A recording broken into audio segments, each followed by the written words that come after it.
جو آیت کریمہ پڑھی ہے، آخری شہداء کربلا میں آئے ہوا تو حسینی پیغام لے کر کے جاؤ اور حسین بن کر کے جاؤ. سبحان اللہ. اس کا یہ تھوڑا بھی بات ہے. میں نے قرآن پاک کی وہ آیت کریمہ آپ کے سامنے پڑھی ہے جو امام حسین نے کربلا میں اپنے خطبے میں یزیدیوں کے سامنے پڑھی تھی اور بیان فرمایا تھا. قرآن پاک کی وہ آیت کریمہ جس کو سن کر یزیدی حیران رہ گئے، اور حسین اعظم کا وہ خطبہ کربلا میں جس کو سن کر بڑے بڑے سورماؤں کے دل نرم پڑ گئے، کیونکہ امام حسین کی زبان اور امام حسین کا قدم اور ان کے چہرے کی نورانیت یہ بتا رہی ہے کہ حسین کی عمر کربلا میں بھلے ہی 50 سے 30 ہو چکی ہے، لیکن حسین کا جذبہ آج بھی جوان ہے اور حسین کا ارادہ آج بھی مسلم ہے. وہ دین مصطفیٰ کے لیے مدینے میں بھی تیار تھا، مکے میں بھی تیار تھا اور کربلا میں بھی تیار ہو کے آیا. حسین اعظم اس شان کے ساتھ کربلا میں تشریف لے کر کے آئے اور ایسا خطبہ دیا. یزیدی یہ سمجھ رہے تھے حسین کو بھوک اور پیاس سے توڑا جا سکتا ہے. یزیدی یہ سمجھ رہے تھے حسین کو پانی بند کر کے اس سے معاہدہ کرایا جا سکتا ہے. لیکن اللہ اکبر، وہ حسین علی کا بیٹا ہے، علی کا بیٹا، جس علی کو جنگ احد اور جنگ خندق اور بدر میں یہود و نصارہ کی فوجیں نہ چھکا سکی، اس حسین کے ارادے کو کربلا میں یہ یزیدی کیا مٹا پائیں گے. حسین کا مشن اور حسین کا ارادہ اتنا مسلم اور اتنا مضبوط تھا کہ حسین قرآن کی تلاوتیں پڑھ پڑھ کے یہ کہتے تھے کہ میں یزید کی بیعت نہ کل کی تھی، نہ آج کرتا ہوں، نہ ہی کبھی کروں گا.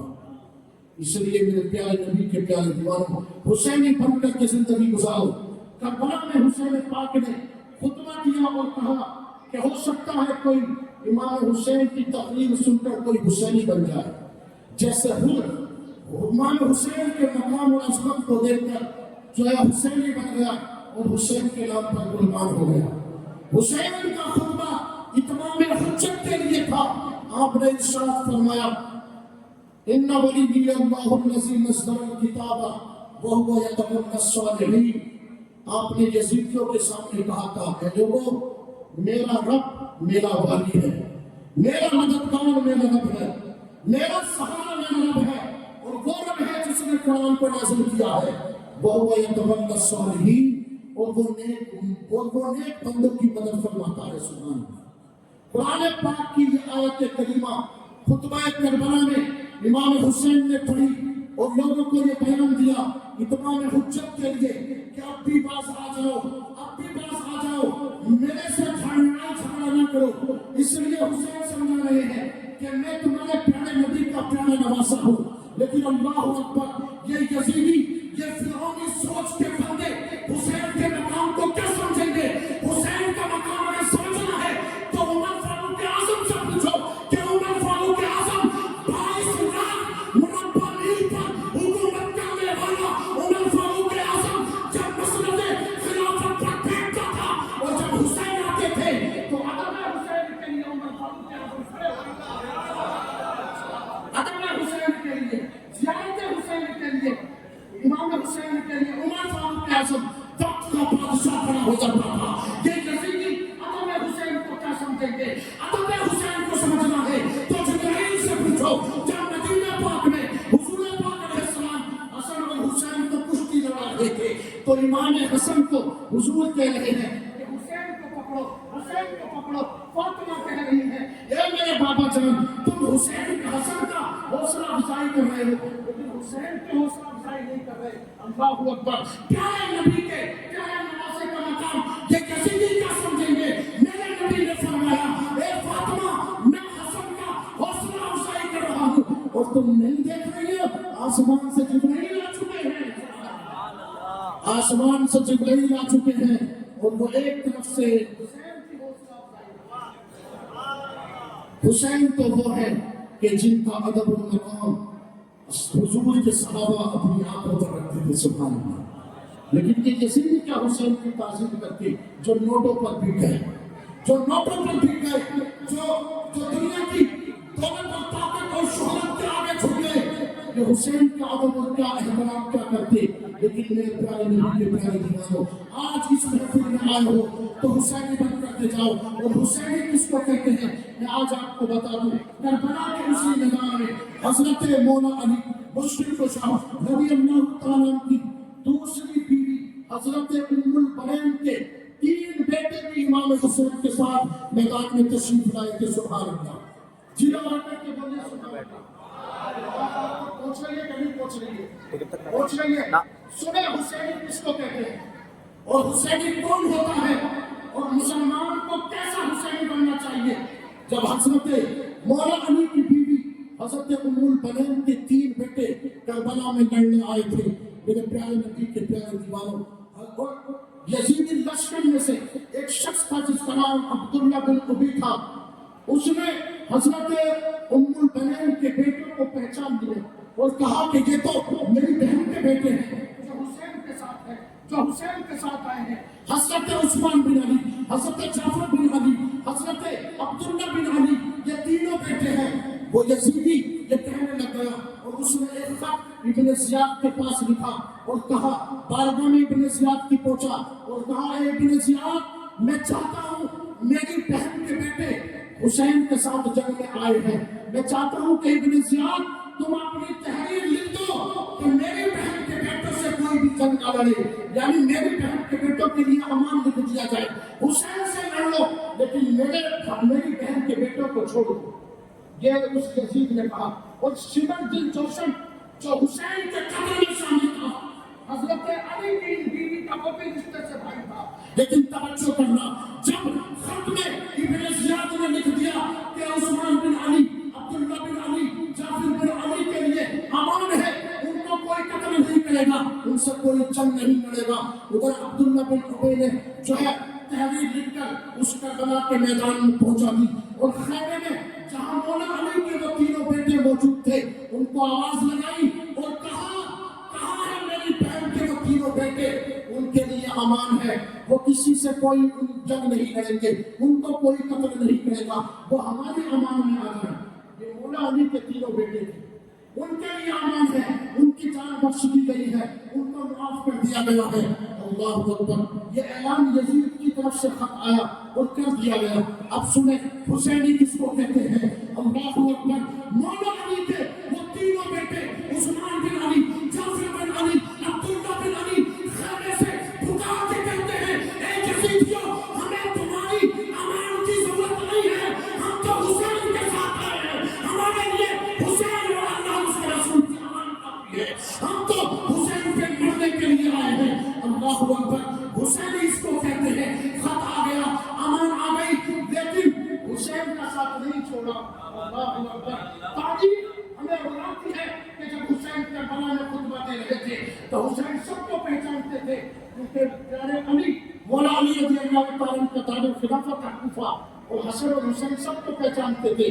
کون میرے باپ کے ساتھ میں رہتا تھا، کون میرے باپ کے ساتھ مسجد میں جاتا تھا، کون کیا ہے، سب کو حسین پہچانتے تھے. اور حسین نے کہا تھا تم نے مجھ کو دھوکہ دیا اور خط دیے، یہ تمام انتظامات کیے اور مجھے بلایا اور آپ دھوکہ دے دیا. لیکن حسینی کس کو کہتے ہیں. علی کی دوسری بیٹی، دوسری بیوی کے تینوں بیٹوں نے یہ اعلان کر دیا، یہ جان اس کربلا کے میدان میں یزیدیوں تمہارے موٹوں پر یا تمہاری حکومت پر ٹکنے کے لیے نہیں آئے ہیں. ہم تو مکہ سے مدینے سے مکہ اور مکہ سے مکے سے کربلا تک حسین کے آخری سانس تک ہم کاندھے سے کاندھا لگا کر کے کھڑے رہیں گے اور حسین پر آنچ نہیں ڈالنے دیں گے. اور شریعت مصطفیٰ کے لیے ہم کبھی سودا نہیں کریں گے، بلکہ ہم کل بھی حسین کے ساتھ تھے اور آج بھی حسین کے ساتھ ہیں اور ہمیشہ مرتے دم تک حسین کے ساتھ رہیں گے. اس کو کہتے ہیں حسینی. آج مسلمانوں کے حالات آپ دیکھ لیں، آج ہم کیا حسینی ہیں. حسین کو سمجھنے کے لیے تو قرآن کو پڑھنا پڑے گا. حسین کیسے نہیں سمجھ میں آ جائیں گے کہ 10 دن میں لنگر اور کھچڑا پکا لیا حسین سمجھ لیں. آپ حسین کو سمجھ سکتے ہیں، میری اور آپ کی اوقات ہے. ہم غلام ہیں ان کے نقش قدم پہ چلو، زندگی میں کامیاب ہو جاؤ گے. حسینی بنو. اللہ اکبر. ایسے حسینی کہ جب تک جیو چہرے پہ داڑھی سجا کر صبح و شام سجدوں میں سجدے اللہ کی بارگاہ میں کرتے اور دامن مصطفیٰ اور سنت مصطفیٰ کو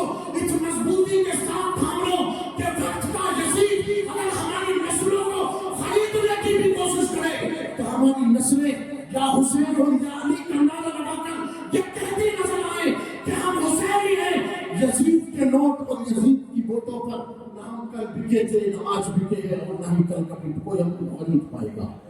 میرے پیارے نبی کے پیارے دیوانوں، حسینی بنو، پیارے نبی پاک صلی اللہ تعالیٰ علیہ وسلم کی پیغام پر عمل کرو۔ حسین پاک کی شہادت کس لیے تھی؟ میرے پیارے نبی کے پیارے دیوانوں، دنیا یہ کہہ رہی تھی کہ حسین نے بغاوت کی ہے، لیکن حسین چاہتے تو اپنی ریاست بنا لیتے، اپنا اسٹیٹ اور اپنی حکومت مکہ اور مدینے میں رہ کر کے قائم کر لیتے، لیکن حسین مکہ اور مدینہ چھوڑ کر کربلا اس لیے آئے کیونکہ امام حسین کو خلافت اسلامیہ پر یزید کا خطرہ منڈرا رہا تھا، اور حسین کربلا کے میدان میں اس لیے آئے کہ امام حسین نے کربلا کے میدان میں آ کے یہ کہا، فاسق اور فاجر، شرابی اور بے نمازی اور ناچنے گانے والوں پر میں امت مسلمہ کو کبھی جانے نہیں دوں گا، بلکہ میں تو نبی کا نواسا ہوں، میں اپنے نبی کی سنت اور حضور پاک کا دیا ہوا کلام اور رب کا وہ پیغام اپنی امت تک پہنچاؤں گا۔ حکومت ایک طرف لیکن شریعت مصطفیٰ کا تحفہ امت کے لیے ایک طرف۔ یہ حسین نے کربلا میں ہم کو دیا، لیکن ہم نے کربلا سے آج کیا سیکھا؟ ہم آج ماڈرن مسلمان بن گئے، راتوں دن ہمارے گھروں میں ٹیویاں چل رہی ہیں، ہم اپنے آپ کو ماڈرن بتا رہے ہیں۔ یہ کیا ماڈرن ہو؟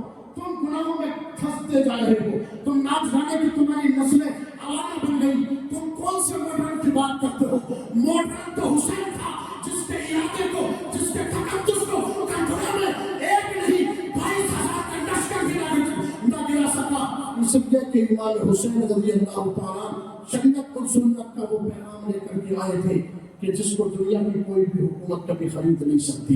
میرے پیارے نبی کے پیارے دیوانوں، آخری بات بتا کر میں اپنی تقریر کو ختم کر رہا ہوں اور بار بار یہی انتظار کر رہا ہوں، روز مسجد میں آ کے دعا مانگو، اے مولا تو ہمیں اہل بیت کی غلامی میں قبول فرما لے، اہل بیت کے غلام بن کر کے زندگی گزارو۔ اگر تم حسینی بن گئے تو تمہاری زندگی کامیاب ہے، اور اگر تم حسینی نہیں بن پائے تو میرے پیارے نبی کے دیوانوں کی زندگی کا کوئی فائدہ نہیں ہے۔ آئیے ایک اور بات میں آپ تک پہنچا دوں کہ حسینی کس کو کہتے ہیں۔ حضرت قیس رضی اللہ تعالیٰ عنہ جب امام حسین کربلا سے مکے سے تشریف لا رہے تھے تو راستے میں امام حسین نے ایک خط لکھا کوفہ والوں کے لیے، اور حضرت قیس کو لکھ کر کے روانہ کیا اور کہا کہ اے قیس جاؤ کربلا کے کوفہ میں جا کر امام مسلم کو کہنا کہ حسین کربلا آ رہے ہیں۔ سبحان اللہ، یہ خط لکھ کر کے بھیجا امام حسین نے۔ ادھر حضرت قیس امام حسین کا وہ خط لے کر کے چلے، اور جب راستے میں پہنچے تو یزید نے جگہ جگہ ناکہ بندی لگا رکھی تھی۔ حسین بن نمیر جو ابن زیاد کا سپہ سالار بھیجا ہوا تھا، انہوں نے حضرت قیس کو پکڑ لیا اور کہا کہ اے قیس تم کہاں جا رہے ہو؟ کہا میں حسین کا پیغام لے کر کے کوفہ جا رہا ہوں۔ اللہ اکبر، لشکریوں نے پکڑ لیا اور کہا کہ ہم تمہیں جانے نہیں دیں گے، ہم تو تمہیں ابن زیاد کے پاس لے کر کے جائیں گے۔ اب سننا حسینی کس کو کہتے ہیں۔ آج ہم شرابیوں کے ہاتھ دیتے ہیں، شرابیوں کے ساتھ کھاتے ہیں، بے نمازیوں کے ساتھ بیٹھتے ہیں، رنڈی اور ناچ گانا دیکھتے ہیں اور اپنے ایمان کا سودا کر لیتے ہیں، لیکن حسین کے جانشانوں پر سلام، حسین کے ساتھیوں پر سلام، کہ جب لشکر نے پکڑا حضرت قیس کو اور ابن زیاد کے پاس لے گئے اور کہا کہ اے قیس بتاؤ کیا پیغام لائے؟ حضرت قیس نے کہا کہ میں حسین کا پیغام لایا ہوں کہ حسین آ رہے ہیں۔ اللہ اکبر۔ ابن زیاد نے کہا گورنر ہاؤس کی چھت پر چڑھ جاؤ اور سارے کوفہ والوں کو اکٹھا کر کے کہو کہ حسین حق پر نہیں ہے، ابن زیاد اور یزید حق پر ہے۔ یہ حضرت قیس سے کہا اگر تم اپنی زندگی اور جان بچانا چاہتے ہو تو حسین ابن علی کی برائی کرو اور یزید کی تعریف کرو۔ یہ کس کو کہا؟ حضرت قیس کو۔ اب سنیں حسینی کس کو کہتے ہیں۔ آج ہم کہتے ہیں نا کہ ہم اسلام میں چلنا بہت مشکل ہو گیا، کربلا کو کبھی پڑھ کے دیکھو اسلام آسان ہو جائے گا، کربلا کو کبھی پڑھ کے دیکھو قرآن تمہارے لیے آسان ہو جائے گا، اس لیے کہ حسین قرآن کی وہ پریکٹیکل تصویر ہے۔ اگر کوئی حسین کو پڑھ لے گا سمجھ لے کہ اس نے قرآن کی تفسیر کو پڑھ لیا ہے۔ جس نے حسین کو پڑھ لیا اس نے ذات مصطفیٰ کو پڑھ لیا، جس نے حسین کو پڑھ لیا اس نے غیرت خدا کے قانون کو پڑھ لیا ہے۔ اسی لیے حسینی بنو۔ حضرت قیس اس میدان میں اس قلعے پر کھڑے ہو